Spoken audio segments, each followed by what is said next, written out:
Now, Roma Wines presents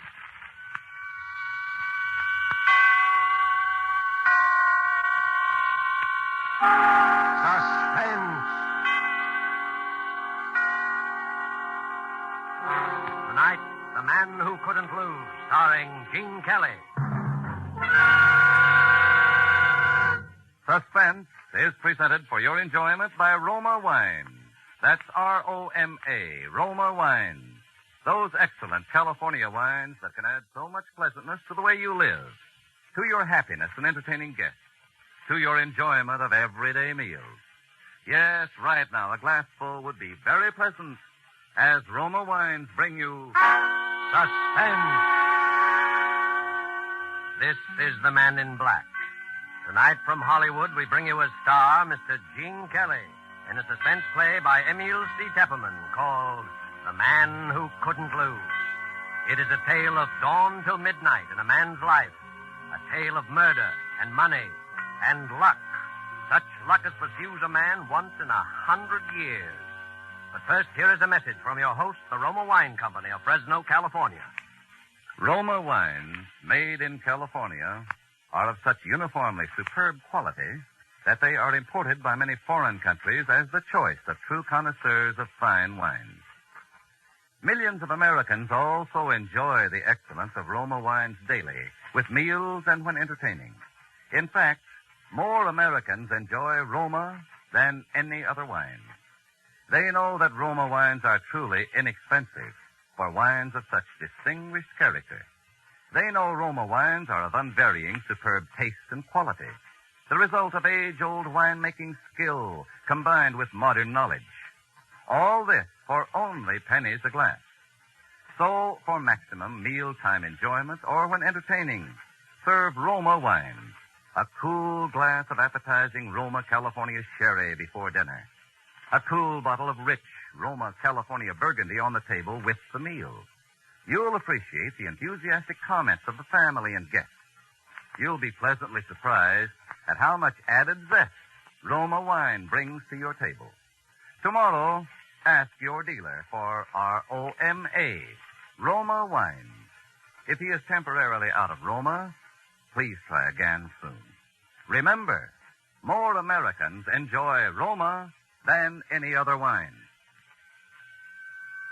And now, with The Man Who Couldn't Lose, and with the performance of Gene Kelly as Leonard Snell, the lucky New Yorker, we again hope to keep you in suspense.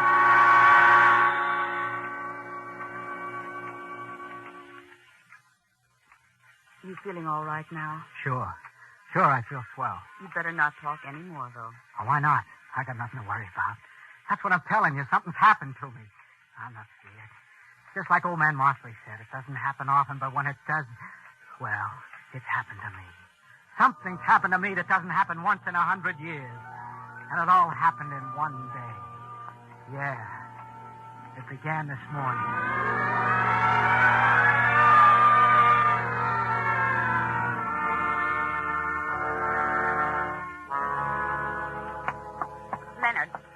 Leonard. Don't try to kid me. You're not asleep. Get up. Sure, okay. I cook your breakfast. I come home and cook your dinner. In between, I work behind that counter all day until I'm so tired I can't hardly stand up. The least you can do is get up and drive me to work. Sure, I will. And what do? Nothing. Now listen, Steve. You don't call what you do work, I hope. When did you last sell an insurance policy? When? I'll bet you can't even remember. I'm sure I can. All right. And when you do get up enough energy to sell one once in a while, I never see the money. Horses, sweepstakes, tickets, and numbers, anything. Just so long as you can gamble it away. But do you ever bring $1 home? Not that I ever hear anything. Shut up. Don't you tell me to shut up, Leonard Snell. I pay the rent when it gets paid. I pay the grocery bill. I pay for everything. You'd think at least I'd get a little appreciation once in a while. I appreciate it. I hear about it enough. Well, why don't you do something about it then? Listen, Celia, I don't feel so good today. Sure. That's what you said yesterday and the day before. That's what you always say every time anybody talks about work. Well, I'm sick and tired of it. You promised you were going to get a job this week, and you're going to do it. Celia, there's something I got to tell you. Oh, I suppose you want to wheedle some money out of me again. Well, if you can't even keep a little lunch money in your pocket... No, Celia, listen, it's more than that. Oh, it is it? I suppose you got another hot tip on the races. Well, if you think I'm going to... Will you shut up? Well, I'm Listen, not... Celia. I've sold quite a few insurance policies in the last 6 months. Oh, you have you? Well, where's the money? Oh, don't pull that on me. You're going to get a job. All right. I spent the money. On the races. Yeah, only it wasn't all my money. What do you mean? I mean, I'm $1,800 short, and this is the last day to settle up my accounts with the company. You stole it. No, I thought I was going to get it back and make a killing. I had some tips that were supposed to be sure things. Oh, I get it. $1,800. Quite a coincidence, isn't it? Well, $1,703. What's the difference? And it just so happens that I have $1,800 in a safe deposit box that Aunt May left me this spring. Quite a coincidence. Celia, I got to get that money back to them today. Well, I don't believe a word of it. And you're not going to get that money. If I don't, they can send me to jail. And if I did believe you wouldn't get it. Maybe a few months in jail would teach you a little consideration. You know I got to have an operation sometime this fall.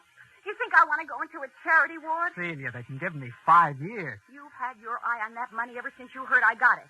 But you're not going to get it. Why do you think I wear the key to that safe deposit box around my neck? Celia. I suppose you think I haven't noticed. Celia, I suppose you think I don't know all those times you tried to get that chain off my neck when you thought I was asleep. Celia, well, I wasn't quite as sleepy as you thought, mister. All right, Celia. And don't think you can wheel it out of me. All right, Celia. Len, get away from me. Len! Take your hand!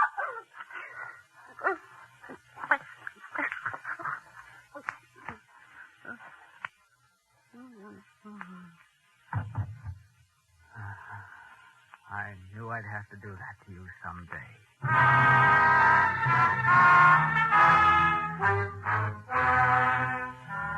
I bent over her. She was dead, all right. The key was on that little chain around her neck, just like it had always been. I yanked on the chain, and it snapped, and the key came away in my hand. I shaved and got dressed, and then I went through a purse. It was $9 and some change and the usual junk, and that Irish sweepstake ticket made out in the name of I'm a Winner. I put the money in my pocket and the ticket in my wallet. I was all set to go now, except for writing the letter. All of a sudden, I realized that what I was doing didn't seem strange to me at all. It was like one of those dreams where you think it's all happened before sometime. I wrote, "To the police, I have killed my wife in a fit of anger. I can't go on living anymore after doing a thing like that to Celia. I'm short in my accounts, too, so there's only one thing for me to do. Don't bother looking for me. By the time you get this letter, you can find me in the city morgue. Yours truly, Leonard Snell."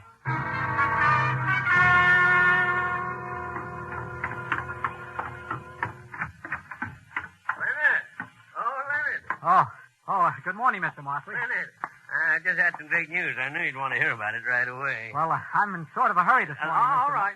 Wait till you hear this.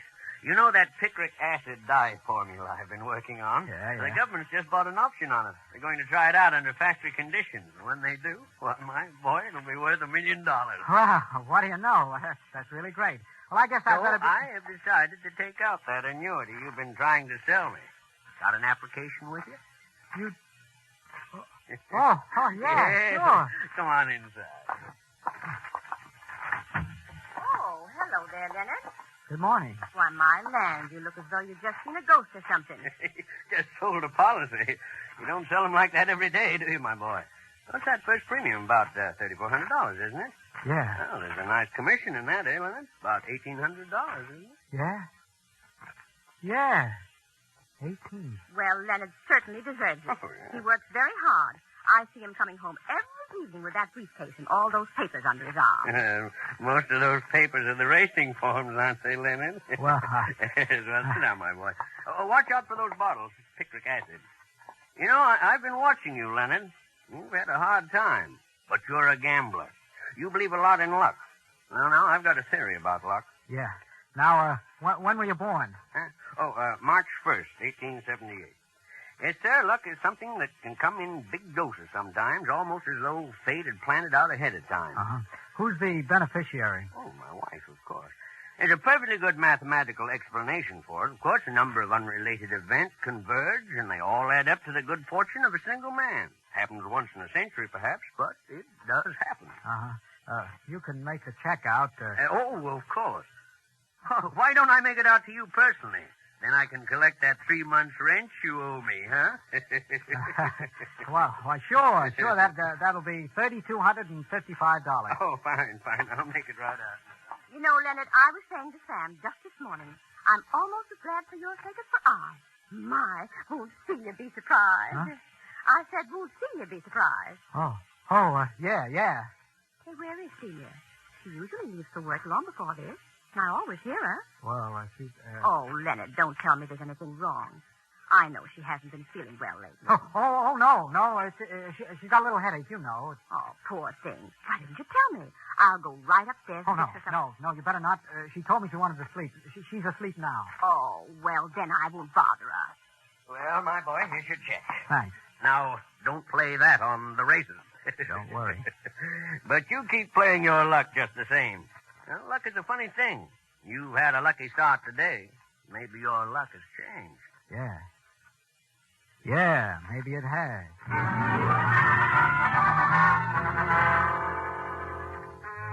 Why couldn't he have signed it yesterday? That's all I could think of for a couple of minutes. Why couldn't he sign it yesterday? That was done now.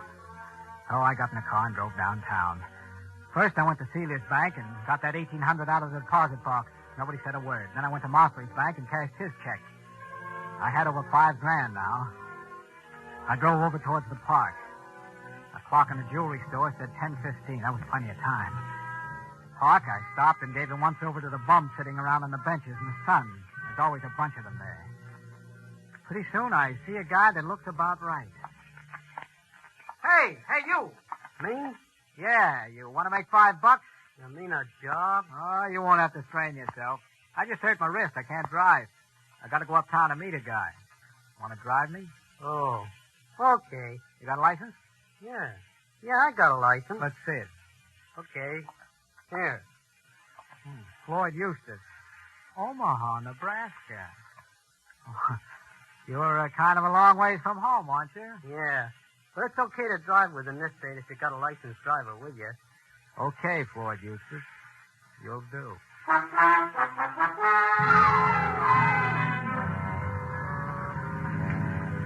We get in the car and head uptown. My luck is holding all right. This guy couldn't have been better if I'd looked a week. I see another clock, and it's only a little past 10:30 now. I still got lots of time, so I decide to clean up the details now.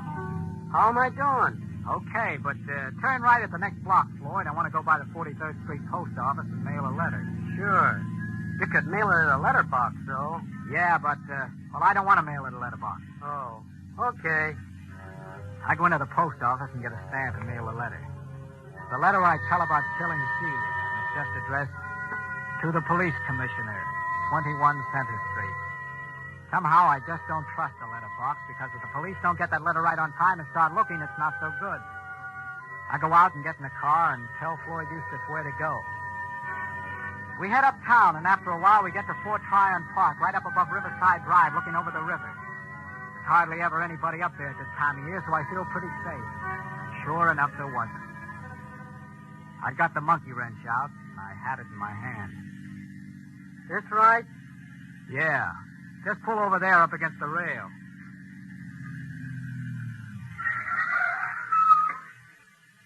Gee, I never been up here.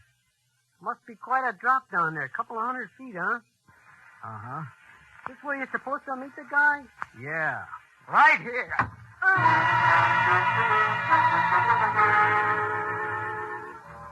I dragged him into the back seat and took off all his clothes, and then all mine. I changed clothes with him right down to the underwear and socks. I put all my papers in his pocket. My license, old man Mosley's application, my wallet, the works. Then I dragged him up front again behind the wheel. Then there was something else I had to do that I didn't like much either, but I couldn't take any chances. I held his head back against the seat and raised the monkey wrench again. I hit him in the face. I hit him a lot.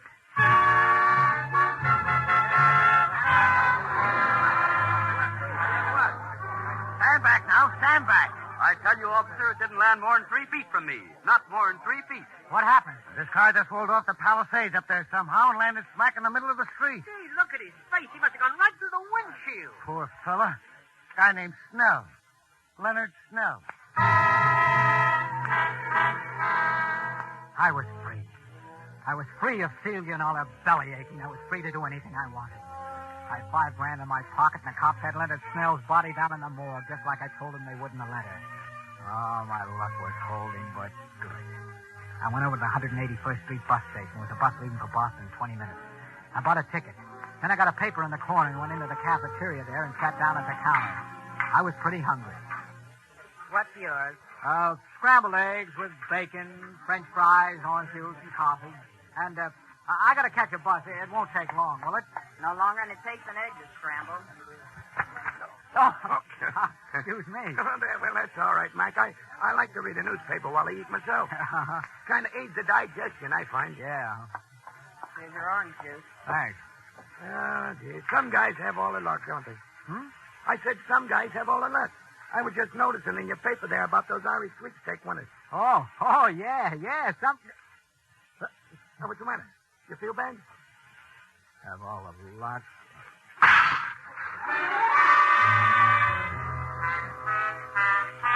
When I came to, somebody was swabbing my head with water. I paid my check and got out of there somehow and looked at the paper again. That's what it said, all right. I'm a winner, draws favorite in Irish sweeps. My ticket. And I went on to say how it was worth at least $40,000 and maybe $150,000 if the horse won.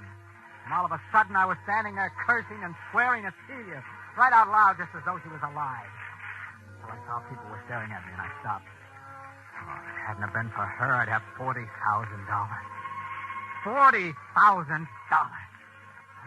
Now that $40,000 was just a one-way ticket to the hot seat. Because that $40,000 belonged to Leonard Snell, and that Irish sweep ticket was in Leonard Snell's wallet. And Leonard Snell's wallet was in the pocket of that bum that was supposed to be me. Why, now the cops would have it along with the rest of Leonard Snell's stuff down at headquarters after they put the body in the morgue. Well, I still had my $5,000 and a bus ticket to Boston. You can't get all the breaks all the time, was what I figured then. So I got in the bus. Plenty of seats in the rear. This seat taken? No, not at all. Sit right down. Thanks. Well, somebody must be feeling pretty good this afternoon. Huh? The guy that got that there, I'm a winner, that ticket on the sweep. I see it says there they pay him $40,000 for it right now. $40,000. Yeah. I'd sure like to be in his shoes, wouldn't you? Yeah. And I see it says there... Here, do you want to read it? Well, you don't really get sore. Skip it. Holy... All aboard. Hey, stop! Hey, let me out. I gotta get out of here. Will you make up your mind? I don't have to make up my mind, brother. I don't have to make up my mind. It was right then that I got the idea what was happening. It was just like old man Mosley said. It may only happen once in 100 years, but it was happening to me. Oh, my luck was riding high, and when your luck is like that, you just can't lose. Because there it was, right in the paper again, on page 3. Freak explosion in Brooklyn kills 3, and it was my house. And the people killed were Mosley and his wife and Celia. They thought it was caused by old Mosley's chemicals or something. I didn't know. I didn't care. All I knew was they thought Celia had been killed by the explosion and the fire, and I was in the clear. I could walk into the police station, get my sweepstakes ticket, collect that $40,000, be set for life. Oh, I knew just what I was going to tell them. It was a lead pipe cinch. I was walking on air all the way to the police station. I was going up the steps, and then I stopped. Because I just remembered something terrible, and if I'd remembered it 10 seconds later, I'd have walked right into the electric chair. I remembered the letter. I was late. One morning, the cops would have that letter, telling how I killed Celia. That letter that I'd taken all the trouble to mail at the 43rd Street Post Office so I'd be sure to get off all right. Well, even worse this time than I had before, because it seemed like I'd almost had that money right in my hand. I was pretty shaky. I went into a bar to get a drink. Yes, sir. What would it be? Double rye. All right, sir. Like a little chaser on the side, huh? No. That'll be... Just leave the bottle. Oh, yes, sir.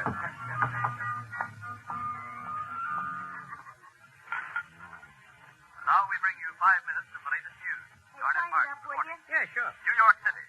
In one of the most daring holdups in the annals of New York crime, a gang of armed men this noon robbed a United States mail truck just as it was leaving the 43rd Street Post Office, removing 8 sacks of mail, the entire morning collection of the post office. A Apparently, the gunmen were after a shipment of currency destined for the Federal Reserve Bank. But according to officials, the joke is on the gangsters. All they got was the regular mail. Hold up. Stage before daylight. Was witnessed by numerous Here. Oh, wait a minute. You got change coming. Keep it, change! I knew it had happened now. I couldn't lose. I simply couldn't lose. Because those mugs that stuck up that mail truck had got my letter. Nothing in the world could stop me now. Officer, I've just been held up. Held up, huh? Yeah. Well, what happened? Well, I picked up a guy who asked me for a lift about 225th Street and Broadway. I was driving along by Van Cortlandt Park when suddenly grabbed me. And he hit me with something. And that's all I remember until I woke up lying in the park. My car was gone, and then I found out he'd taken my wallet, my money, well, everything. I see. What's your name? Leonard Snell. Leonard Snell. Yeah, that's right. Oh. Say, Lieutenant. Yeah? This gentleman is Mr. Leonard Snell. He was held up this morning and his car was stolen. Oh. Just sit in here, will you, Mr. Snell? Why, sure. Sit down. Thanks. I got some news for you, Mr. Snell. Did you find my car? Well, yes, but, Well, you haven't seen the papers today? not since this morning. I got some good news and some bad news for you, Mr. Snell. Maybe I'd better tell you the bad news first. Pretty bad. Go ahead. Your wife was killed this morning, Mr. Snell, in a fire at your home. My wife? Killed? And this probably won't interest you much under the circumstances, Mr. Snell, but you've drawn a ticket worth $40,000 in the Irish sweepstakes. Win the Irish sweepstakes and then lose your wife the same day. Some people sure have all the hard luck in the world.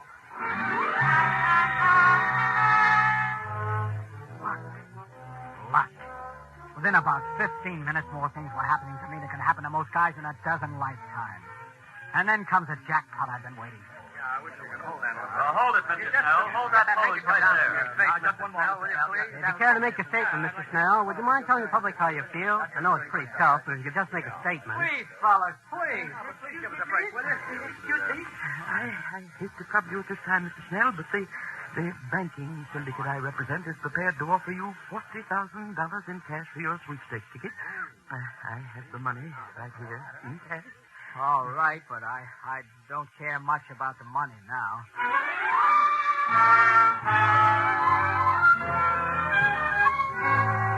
That was at 4:30.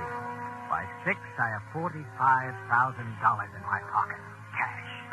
And I'm registered at the Waldorf and sitting down to dinner. I'll take the plank steak, please, medium. Yes, sir. I'll have you order very shortly. Hello, pal. Mind if I sit down? Oh, you a reporter? Not exactly. I'm sort of a collector. You owe me $40,000, pal, and I come to collect. Now. 40? Why, I don't Oh, know. yes, you do, pal.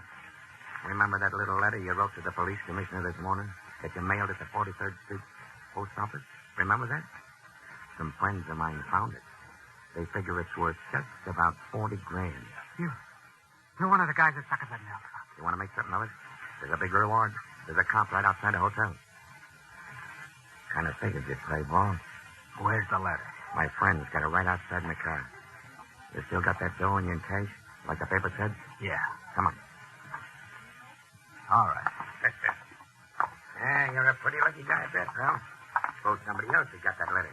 Don't worry, pal. Your secret is safe with me. Here's the car. That the guy, Frankie? Yeah, and he's acting real reasonable, too.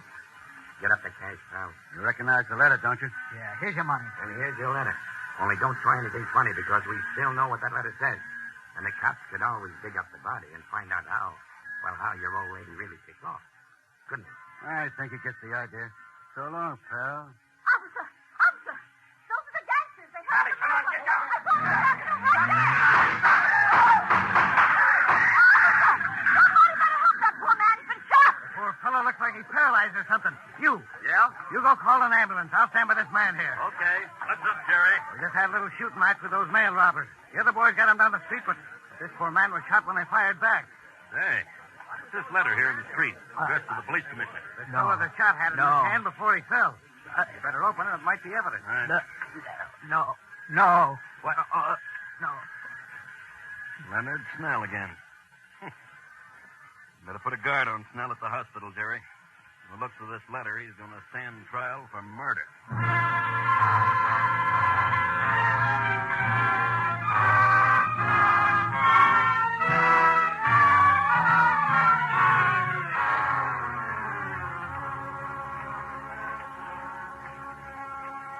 You'd better not talk anymore, Mr. Snell. What's the difference?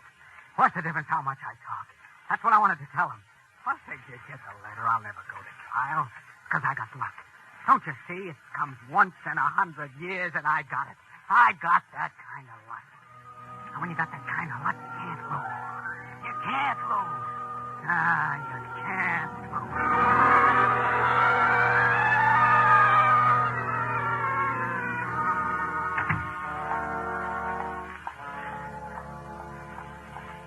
Oh, hello. You still here? Yeah, I got to guard that fellow Snell as long as he's here in the hospital.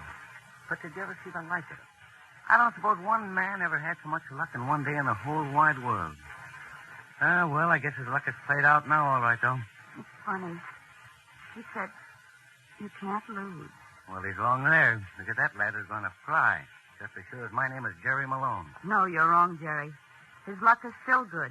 What? He's dead.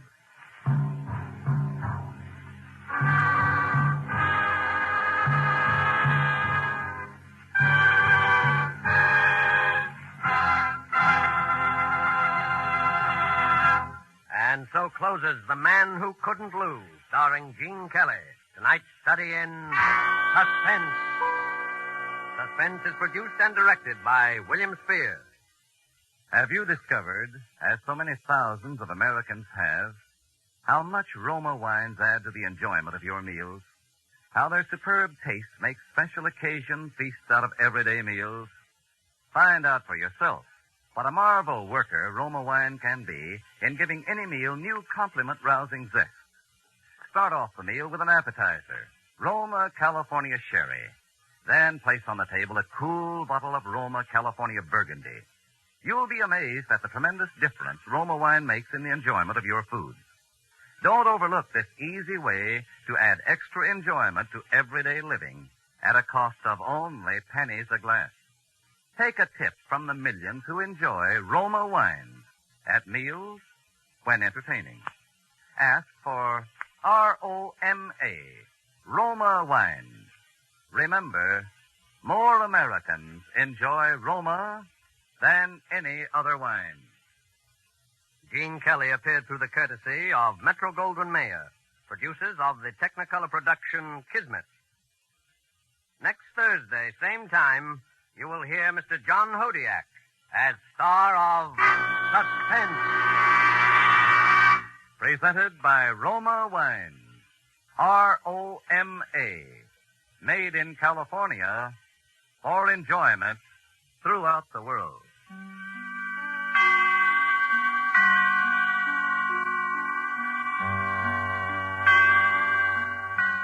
This is CBS, the Columbia Broadcasting System.